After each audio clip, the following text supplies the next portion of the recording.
Damon pressed his small hands against the cold glass window of mining station Echo 7, staring out at the angry orange storms that never seemed to end on this strange planet called Kepler 442b. The 12-year-old boy had lived here for 6 years now, ever since his family came to work on this distant world where humans and the mighty Draknari lived together. The Draknari were incredible creatures that looked just like the dragons from the old stories his grandmother used to tell him back on Earth. They were huge, with scales that shimmered like metal and eyes that seemed to hold the wisdom of ages. But unlike the scary dragons in fairy tales, the Draknari were humanity's greatest friends among the stars. These ancient beings had been alive for hundreds, sometimes thousands of years. They could walk through the deadly methane storms outside that would kill any human in seconds.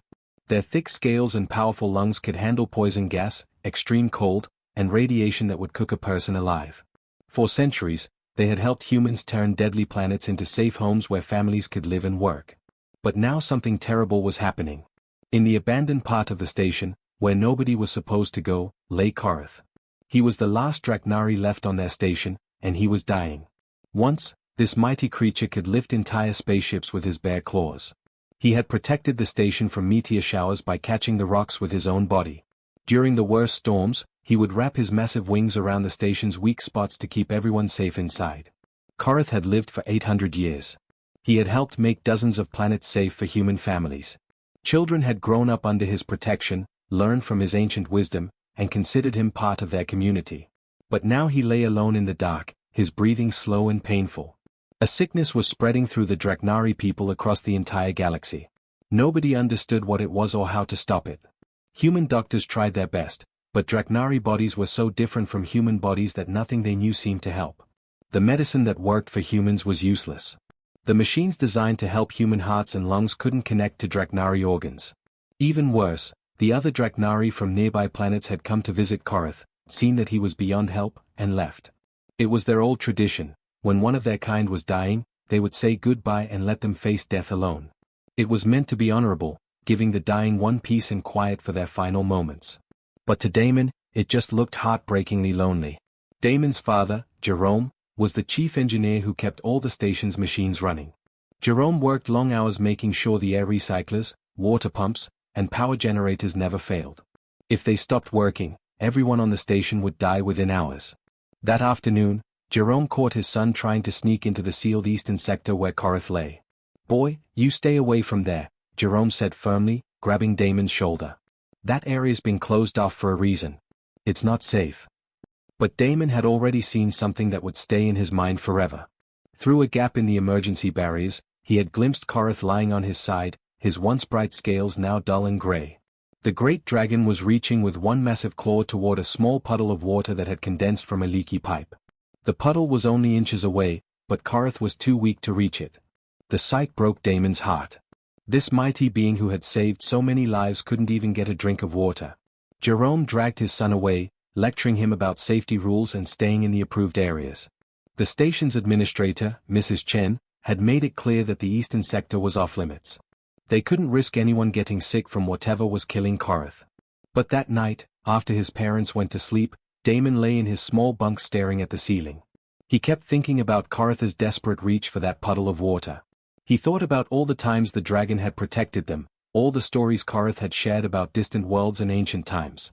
Everyone had given up on Korath. The doctors, the other Draknari, even Damon's own parents. They all said there was nothing anyone could do. But Damon was just a kid, and kids sometimes see things differently than adults do. The next morning, while his father was busy fixing a broken atmospheric processor and his mother was working in the hydroponics lab growing their food, Damon filled a large water container from the kitchen tap. He waited until the corridors were empty, then quietly made his way to the sealed barriers. The emergency doors had electronic locks, but Damon had watched his father work on them before. After several tries, he managed to override the simple security system. His heart pounded as he slipped through the barriers carrying his container of water. The eastern sector smelled strange, stale and sad, like a place where hope had died. But Damon walked forward anyway, determined to bring water to his dying friend. For 14 days straight, Damon became a secret water carrier. Every morning, he would wait until his parents left for their jobs, then sneak through the station's corridors with bottles of water hidden under his jacket. The emergency barriers were easier to bypass now that he understood how the simple lock system worked. Korath could barely move anymore. The mighty dragon who once caught falling meteors with his bare claws now struggled just to lift his massive head when Damon arrived. At first, Damon simply poured water into Koritha's mouth, watching the creature drink desperately. But after a few days, the boy noticed something strange that all the adult doctors had missed. Koritha's scales looked wrong. They were becoming dry and cracked, like old leather left in the sun too long. When Damon accidentally spilled some water on Koritha's arm, he watched in amazement as the scales seemed to drink up the moisture, becoming slightly brighter and more flexible. That's when Damon realized the truth. Koritha wasn't just dying of thirst in the normal way. The Draknari absorbed water through their entire body, through their scales. The station's recycled air was so dry that it was slowly sucking all the moisture out of Koritha's body, turning him into a living mummy. Damon knew he had to do something bigger than just bringing cups of water. Late that night, while his family slept, Damon snuck into his father's engineering workshop. Jerome kept spare parts from old machines in organized bins along the walls. Damon found some plastic tubing, a small water pump from a broken coffee maker, and several spray nozzles that were meant for the hydroponics lab. Working quietly by flashlight, Damon built something he had seen in his mother's garden back on Earth, a simple misting system. He connected the tubes to create a network that could spray fine water droplets into the air around Koritha. It wasn't fancy, but it might work. His older sister Tiana caught him sneaking back into their quarters at 3 in the morning, his hands dirty and his clothes wet.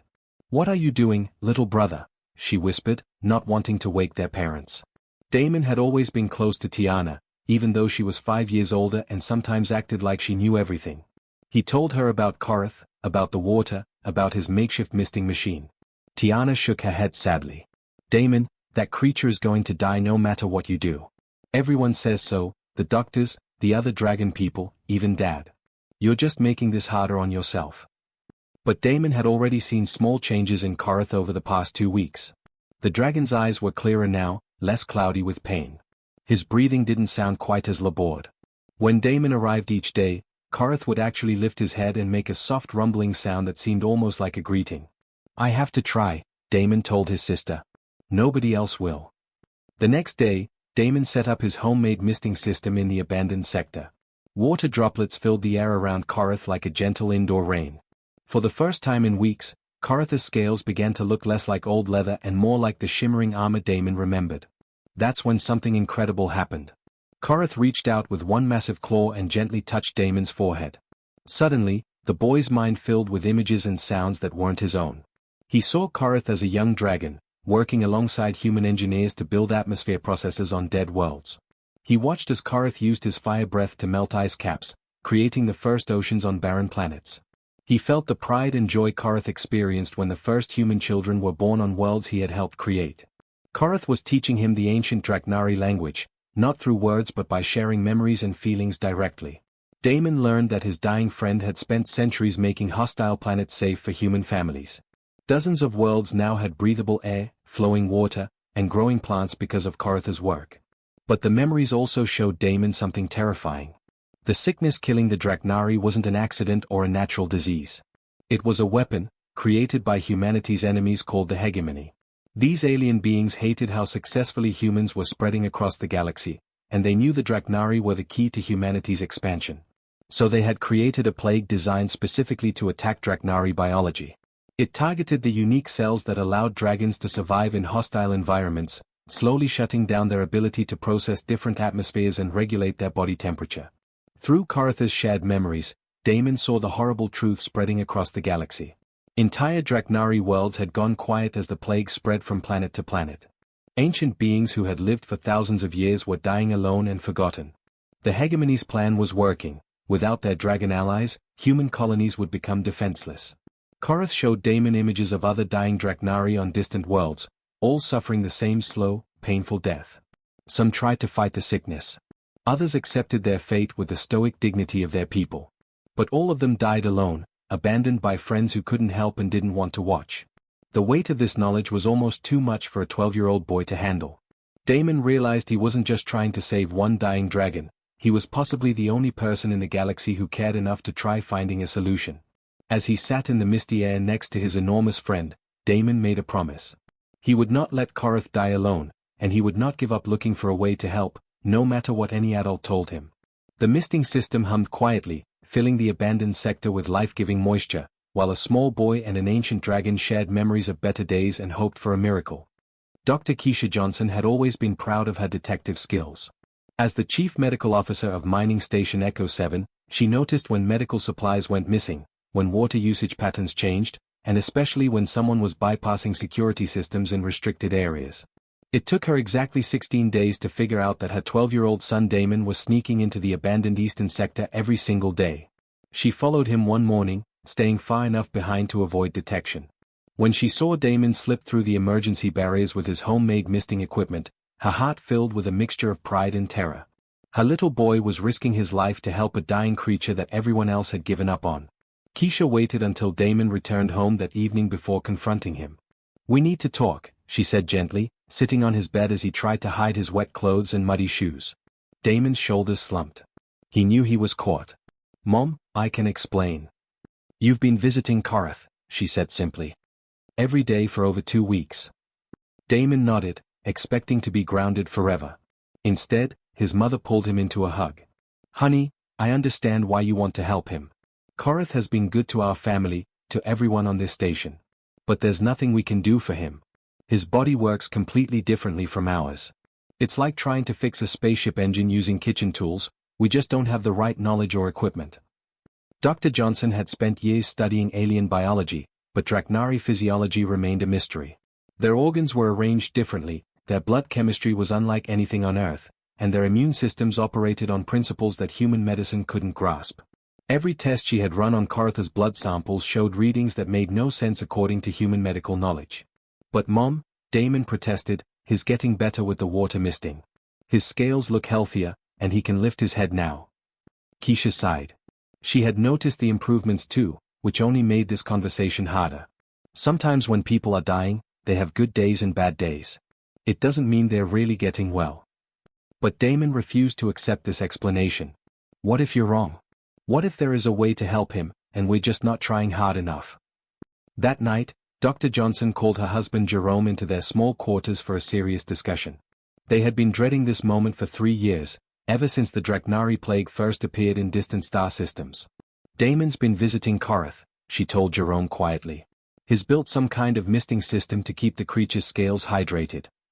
Jerome buried his face in his hands. "I was afraid something like this would happen. That boy's always been too caring for his own good." "There's something else," Keisha continued. "Korath's condition has actually improved slightly since Damon started his visits. Not enough to save him, but enough to make me wonder if we've been missing something important about Draknari biology." The next morning, both parents confronted their son together. They sat in the kitchen while Damon ate his breakfast, trying to find words for a conversation they had hoped never to have. "Son," Jerome began carefully, "there's something your mother and I need to tell you about Korath and his people." Damon looked up from his cereal, sensing the serious tone in his father's voice. 3 years ago," Dr. Johnson continued, "your father and I were part of a research team studying alien genetics. We thought we were doing good work, learning about different species to help improve medical care across the galaxy." Jerome's voice was heavy with guilt. "We provided genetic samples and biological data to what we thought were legitimate research institutions. We had no idea that some of that information was being secretly passed to the hegemony." Damon didn't understand immediately. "What's the hegemony?" "They're humanity's enemies," his mother explained. "Alien beings who don't want humans spreading to other worlds. They used our research to create the plague that's killing the Draknari. We accidentally helped them build a weapon that targets Korath's people specifically." The weight of this revelation hit Damon like a physical blow. His parents, the people he trusted most in the universe, had unknowingly helped create the disease that was killing his friend. "That's why we've been so desperate to keep you away from Korath," Jerome said, tears in his eyes. "The guilt of what we accidentally contributed to has been eating at us for years. We can't bear the thought of you getting close to him when we know we played a part in his suffering." But instead of anger, Damon felt a fierce determination rising in his chest. "Then you have to help me save him," he said quietly. "If you helped cause this, then you have to help fix it." That afternoon, Damon brought both his parents to visit Korath. The massive dragon was stronger than he had been in weeks, thanks to the constant moisture from Damon's misting system. When Korath saw the two adults, his ancient eyes filled with recognition. Through the telepathic connection he had established with Damon, Korath shared a stunning revelation. He wasn't just any ordinary Draknari, he was one of only 7 memory keepers left alive in the entire galaxy. Memory keepers were special Draknari who carried the genetic memories of their entire species within their biology. Every piece of terraforming knowledge accumulated over millions of years, every star map showing safe passage routes between worlds, every technique for turning hostile planets into homes, all of it was stored in Koritha's unique DNA structure. But more importantly, Koritha's body contained the biological template for his species' original immune system, from before the hegemony's plague had corrupted it. If someone could access and decode that information, they might be able to create a cure. The problem was that Koritha was dying. When his body finally gave up, millions of years of irreplaceable knowledge would die with him, and the Draknari species would lose not just their immune system but their entire cultural and scientific heritage. As if this revelation wasn't shocking enough, the station's emergency alarms began blaring. Through the communication system, they heard the terrifying announcement: all personnel report to evacuation stations immediately. Hegemony battle fleet detected approaching the system. Estimated arrival time, 6 hours. The enemy had finally come to finish what their plague had started. Without Draknari protection, the human mining station would be completely defenseless against the advanced hegemony warships. Standing in the abandoned sector with his dying friend and guilt-stricken parents, 12-year-old Damon made a decision that would change the course of galactic history. He wasn't going to run. He wasn't going to give up. And he wasn't going to let Koritha die with all that precious knowledge trapped inside his failing body. "We're going to save him," Damon announced with quiet confidence. "And we're going to do it before those ships get here." With the hegemony fleet bearing down on them and only hours left before total evacuation, Damon sat cross-legged next to Koritha in the abandoned sector, his mind racing with possibilities. His parents stood nearby, their faces showing the internal battle between medical training and parental protection. "What if we're thinking about this all wrong?" Damon said suddenly. "Everyone keeps saying we can't help Koritha because his body is too different from ours. But what if that's exactly why we can help him?" Dr. Keisha Johnson looked at her son with confusion. "What do you mean, honey?" Damon placed his small hand on Koritha's massive claw. "The plague attacks Draknari immune systems, right? It was designed specifically for their biology. But what if we gave Koritha something the plague wasn't designed to handle, something completely human?" Jerome shook his head. "Son, you can't just mix human and alien biology. It doesn't work that way. Our cells are completely incompatible." But Damon had been thinking about this for days, ever since learning about his parents' research background. "Mom, you told me that stem cells are like blank pages that can become any kind of cell the body needs. What if we gave Koritha some of mine? Not to replace his cells, but to give his body raw material to work with." The idea was medically insane, but as Dr. Johnson considered it, she began to see the twisted logic. Human stem cells couldn't become Draknari cells, but they might provide the basic biological building blocks that Koritha's failing immune system desperately needed. "It could kill you both," she said quietly. "The procedure itself is dangerous, and there's no telling how your body would react to being connected to his." Damon looked at Koritha, whose breathing had become more labored despite the misting system's help. Through their telepathic connection, he could feel the ancient dragon's life force slowly fading away. "He's going to die anyway if we don't try," Damon said. "And when he does, all that knowledge dies with him. Every star map, every terraforming technique, everything the Draknari learned over millions of years. How many human worlds will the hegemony destroy because we lost all that information?" Tiana had been listening quietly from the doorway. Now she stepped forward and took her little brother's hand. "If you're really going to do this crazy thing, then I'm staying here with you." The evacuation alarms were getting louder now. Throughout the station, families were packing their most precious belongings and heading to the transport ships. But in the abandoned eastern sector, the Johnson family was preparing for a medical procedure that had never been attempted in the history of interspecies medicine. Jerome worked frantically to sterilize his engineering tools and repurpose them for medical use. Dr. Johnson connected portable monitoring equipment to track both Damon's and Koritha's vital signs. They had no proper surgical instruments, no sterile operating room, and no backup plan if something went wrong. "Are you absolutely sure about this, son?" Jerome asked as he prepared the bone marrow extraction needle. "Once we start, there's no going back." Damon nodded, trying to look braver than he felt. "Koritha has spent 800 years protecting humans. Now it's my turn to protect him." The procedure began with Dr. Johnson extracting stem cells from Damon's hip bone. The 12-year-old bit down on a piece of rubber tubing to keep from crying out as the needle pierced deep into his bone marrow. Tiana held his hand tightly, whispering encouragement as tears ran down her cheeks. Meanwhile, Jerome worked to establish a temporary biological connection between human and Draknari circulatory systems. Using flexible tubes and a small pump borrowed from the water recycling system, he created a bridge that would allow Damon's processed stem cells to flow into Koritha's bloodstream. The pain was unlike anything Damon had ever experienced. It felt like electricity was running through his bones while his blood was being replaced with liquid fire. Through the telepathic connection, he could feel Koritha's agony as well.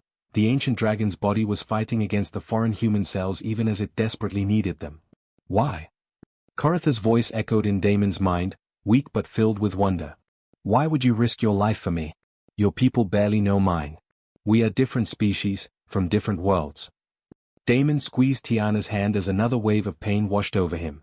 The station's alarms were blaring constantly now, and he could hear the distant sounds of transport ships launching. Most of the station's population was already evacuating. Because nobody should have to die alone, Damon replied through gritted teeth. And because you spent your whole life taking care of humans like me. It's only fair that humans take care of you too. Something incredible began happening about an hour into the transfusion. Koritha's dull gray scales started showing hints of their original shimmer, like metal catching sunlight.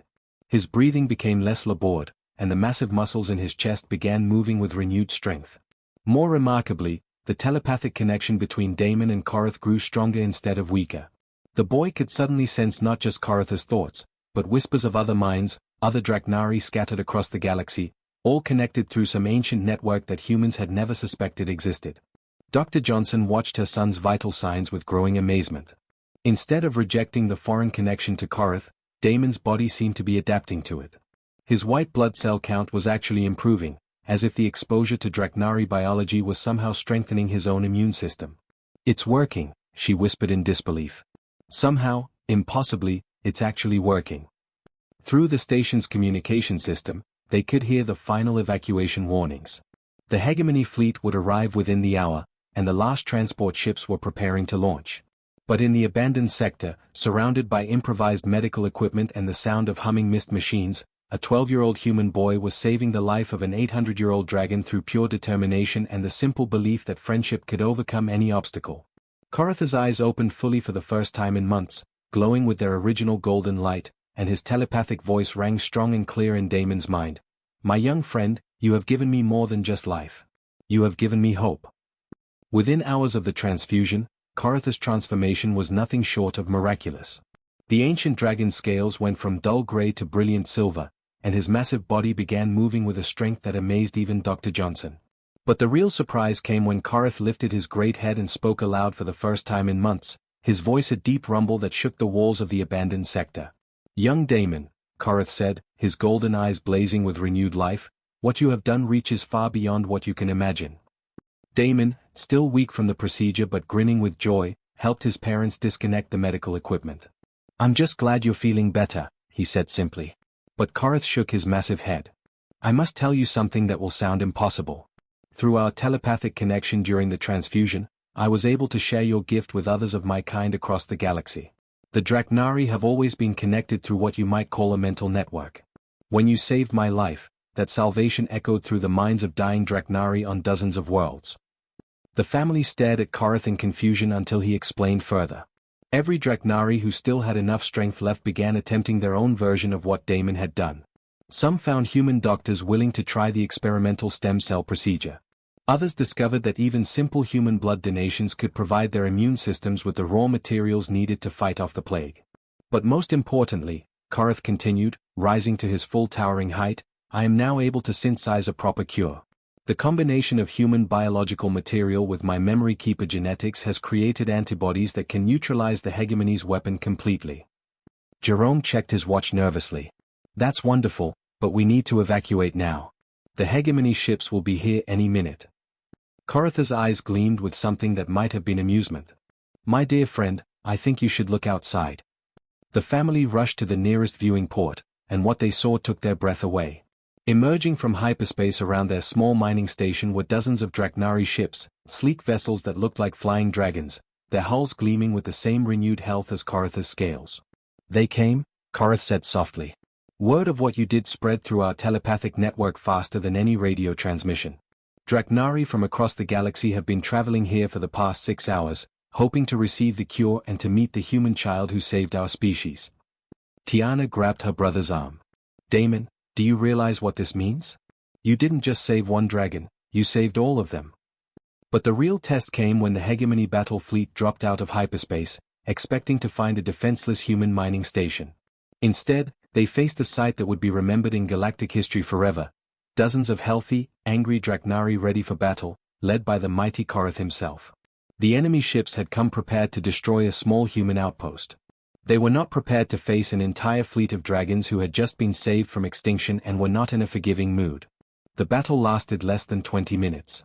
Hegemony weapons that had been designed to work against human technology were useless against Draknari energy shields and plasma breath. The enemy fleet retreated in complete terror, their ships damaged and their confidence shattered. But for Damon, the real victory came 3 days later when representatives of the Draknari High Council arrived at the station. These were ancient beings who had lived for thousands of years and had never acknowledged any non-Draknari as an equal. The eldest council member, a dragon so old her scales had turned pure white, knelt down to look Damon in the eyes. "Young human," she said in a voice like distant thunder, "what you have done has never happened before in the history of our people. You risked your life to save one of us, asking for nothing in return. Because of your compassion, our entire species survives." She placed a small crystal pendant around Damon's neck. "This marks you as an honorary member of the Draknari people, the first non-dragon ever granted this honor. You will always be welcome on any Draknari world, and your children and their children will be considered friends to our kind for all time." Years passed, and Damon grew up to become Ambassador Damon Johnson, traveling between human and Draknari worlds to strengthen the bonds between the two species. He helped establish medical research stations where human and dragon doctors worked together, developing new treatments that benefited both peoples. Tiana became Dr. Tiana Johnson, one of the galaxy's leading experts on interspecies medicine. She often joked that her little brother had given her the most interesting career path possible by deciding to save a dying dragon with kitchen equipment and pure stubbornness. Their parents, Jerome and Dr. Keisha Johnson, were honored throughout human space as the medical pioneers who made the first successful human-Draknari biological connection. But they always insisted that their son was the real hero of the story. Even as an adult, Ambassador Johnson made time to visit Korath regularly. The ancient dragon had become something like a grandfather to him, sharing stories of distant worlds and ancient times. And they always maintained the simple ritual that had started their friendship. Damon would bring water, and they would sit together in comfortable silence, remembering the day when a 12-year-old boy refused to let anyone die alone. Korath often told visitors to their world about the lesson he learned from a human child. Sometimes the most powerful force in the universe isn't advanced technology or ancient wisdom or mighty weapons. Sometimes it's just the simple decision to care about someone else, even when everyone says it's hopeless. The plague that was meant to destroy the Draknari was completely eliminated within 5 years. The Hegemony's plan to weaken humanity by killing their dragon allies had backfired spectacularly. Instead, the bond between the two species became stronger than ever. And it all started because one small boy saw a dying friend reaching for water and decided to help, no matter what anyone else said.